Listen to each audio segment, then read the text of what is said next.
سلام دوستان، امیدوارم که حالتون خوب باشه. اگه دوست دارین تست های پزشکی و آزمایشگاهی رو خیلی خلاصه اما مفهومی یاد بگیرید، لطفاً در ادامه با من همراه باشید.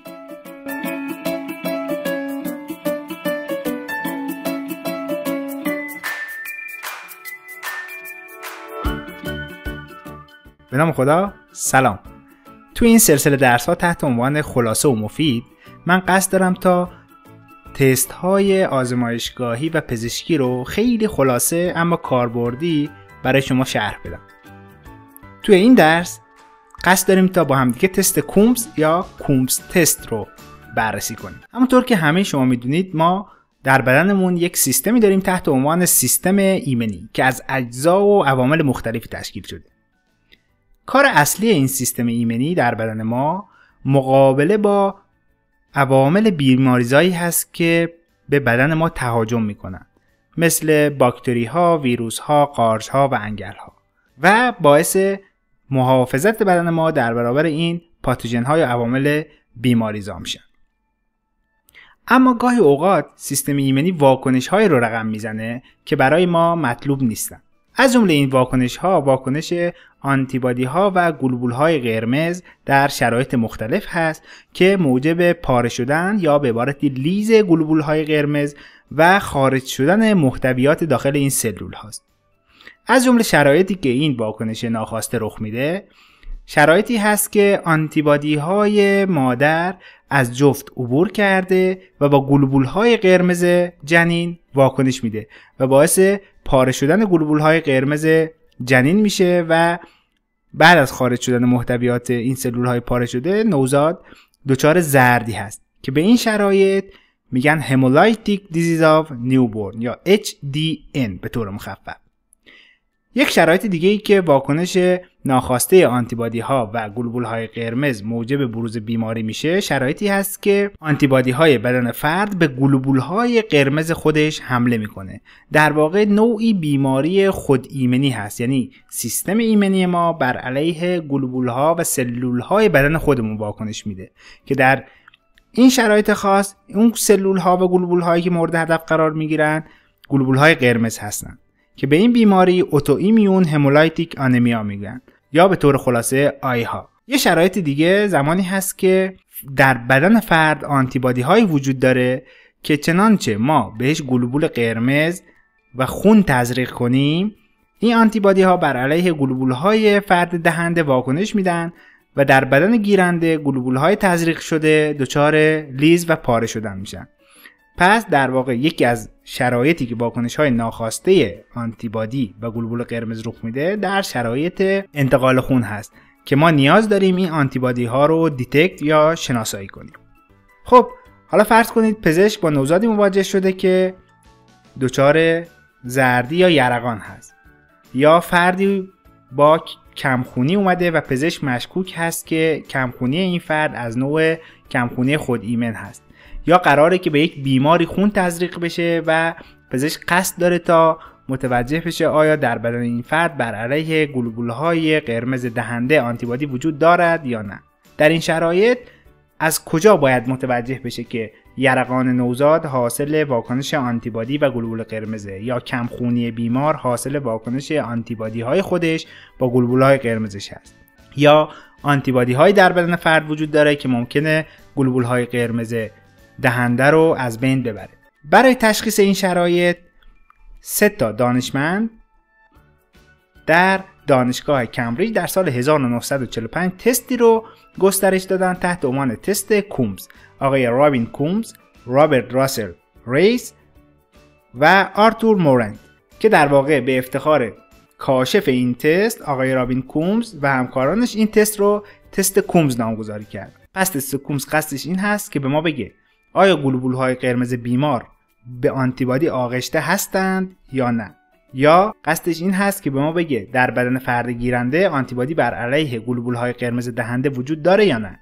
بر اساس همین اهداف تست کومز رو به 2 دسته کلی تقسیم بندی کردن: تست کومز مستقیم و تست کومز غیر مستقیم. در واقع ما در تست کومز مستقیم هدفمون این هست که متوجه بشیم آیا گلبول‌های قرمز بیمار با آنتیبادی یا کمپلمان آغشته شدن یا خیر. و در تست کومز غیر مستقیم هدفمون این هست که متوجه بشیم آیا در سرم فرد گیرنده آنتیبادی بر علیه سلول‌های دهنده وجود دارد یا خیر. خب اجازه بدید با تست کومز مستقیم شروع کنیم. همونجور که گفتم هدفمون این هست که متوجه بشیم گلوبول‌های قرمز در بدن فرد بیمار آغشته به آنتیبادی هستند یا خیر. برای این کار از فرد مشکوک خون گرفته میشه. ابتدا خون رو شستشو میدن تا اگر آنتیبادی های ناخواسته وجود داره این آنتیبادی ها حذف بشن. بعد در مرحله دوم آنتیبادی هایی به گلوبول های قرمز شسته شده اضافه میشه که ناحیه اختصاصی یا فب اونها بر علیه دم آنتیبادی های انسانی هست که به این آنتیبادی ها آنتی هیومن گلوبولین گفته میشه. در واقع آنتی هیومن گلوبولین به چه معناست؟ در آزمایشگاه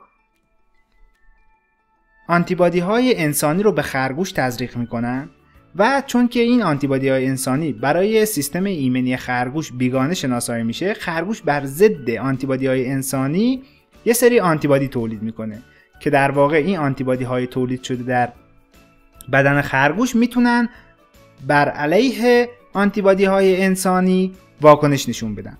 خب پس اگر که روی گلوبول های قرمز بیمار آنتیبادی انسانی کد شده باشه، اضافه کردن آنتی هیومن گلوبولین باعث میشه که این آنتیبادی ها دم این آنتیبادی ها توسط آنتی هیومن گلوبولین به همدیگه متصل بشن و یک حالت لخته یا آگلوتینیشن اتفاق بیفته. پس به طور خلاصه خون فرد بیمار شسته میشه و با آنتی هیومن گلوبولین ترکیب میشه و سانتریفیوژ میشه. بعد از سانتریفیوژ شدن چنانچه ما در لوله آزمایش لخته ببینیم، این نشون دهنده این بوده که گلوبول های قرمز بیمار با آنتیبادی پوشیده شده بودن که آنتی هیومن گلوبولین اضافه شده تونسته دم این آنتیبادی ها رو به همدیگه متصل کنه و لخته ایجاد بشه که در این حالت میگیم تست کومز فرد مثبت هست. اما چنانچه لخته ایجاد نشه و لوله خون داخل لوله آزمایش ما به صورت یک نواخت همچنان وجود داشته باشه، میگیم تست کومز فرد منفی هست. حالا چرا به این تست میگیم تست کومز مستقیم؟ چون کافیه که ما گلوبول های شسته شده رو در یک مرحله با آنتی هیومن گلوبولین مجاور کنیم. چنانچه گلوبول های قرمز با آنتیبادی پوشیده شده باشن، آنتی هیومن گلوبولین باعث میشه که واکنش لخته یا آگلوتیناسیون رخ بده. این تک مرحله بودن باعث میشه که اسم این تست رو تست کومز مستقیم بذاریم. خب همونطور که گفتیم گاهی اوقات ما در سرم فرد به دنبال آنتیبادی های هستیم که ممکن هست با گلوبول های قرمز دهنده واکنش بده. برای شناسایی این آنتیبادی های احتمالی ما از تست استفاده میکنیم تحت عنوان تست کومز غیر مستقیم. همونطور که گفتم هدفمون شناسایی آنتیبادی های احتمالی در بدن فرد گیرنده بر علیه خون فرد دهنده است. برای این منظور میام سرم فرد گیرنده رو جدا میکنیم و با گلوبول های قرمز فرد دهنده مجاور میکنیم.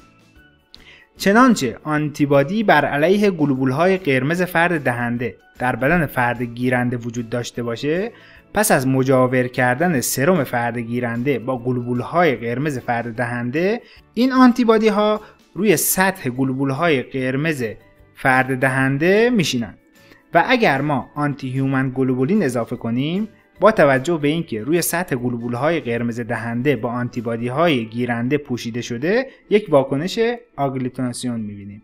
در این حالت چنانچه توی لوله آگلوتیناسیون دیده شد، گفته میشه که تست کومز فرد مثبت هست. اما چنانچه آگلوتیناسیون دیده نشد، میگیم تست کومز فرد منفی هست. چرا اسم این تست رو گذاشتیم تست کومز غیر مستقیم؟ دلیلش اینه که یک مرحله اضافه وجود داره. در تست کومز مستقیم با توجه به اینکه در بدن فرد گلوبول های قرمز با آنتیبادی ها پوشیده شده بودن از قبل، کافی بود که ما آنتی هیومن گلوبولین رو اضافه کنیم و در همون مرحله اول در صورت پوشیده بودن گلوبول های قرمز با آنتیبادی ما واکنش آگلوتیناسیون رو میدیدیم.